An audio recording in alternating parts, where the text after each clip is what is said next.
এটা যে সরকারি খাস সম্পত্তিতে অবৈধ স্থাপন কোনোভাবে বরদাস্ত করা হবে না এবং এই অভিযান চলছে। হ্যাঁ, এটা হচ্ছে যে সরকারি সম্পত্তি সরকার পক্ষে জেলা প্রশাসক স্যার দেখভাল করে থাকেন, তিনি কাস্টোডিয়ান, এবং জেলা প্রশাসক পক্ষে উপজেলায় সহকারী কমিশনার দেখে থাকেন। তো এখানে যে অবকাঠামোটা নির্মাণ করা হয়েছে এটি আমাদের 1 নং খাস খতিয়ানভুক্ত 68 দাগ মুন্সি বাঁশবাড়িয়া মৌজার এই সম্পত্তিটিতে এই অবৈধ স্থাপনাটি নির্মাণ করা হলে আমাদের কাছে তথ্য আসে। আমরা সেই তথ্যের ভিত্তিতে অভিযুক্ত ব্যক্তিকে, অর্থাৎ অবৈধভাবে যিনি স্থাপনা নির্মাণ করছিলেন সে ব্যক্তিকে আমরা নিষেধ করি।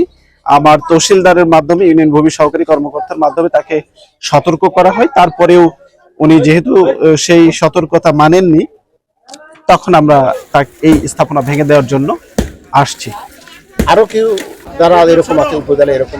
নিশ্চয়ই, আপনি এটা নতুন না, সিংড়ায় আমি আসার পরে এটা আমার যতটুকু জানা যদি মনে করতে পারি, রিকালেকশনের বিষয়টা এরকম দাঁড়াচ্ছে যে অন্তত 4 থেকে 5টা এরকম অবৈধ স্থাপনা, ইভেন বাড়িও আমি ভেঙে দিয়েছি এবং সেটা সরকারের ঊর্ধ্বতন কর্তৃপক্ষের নির্দেশেই কাজ করিয়েছি।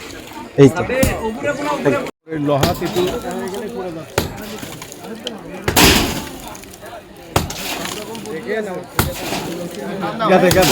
গাছে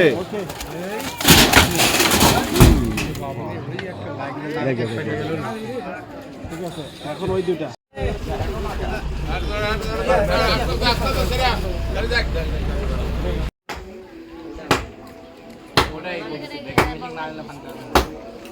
আস্তে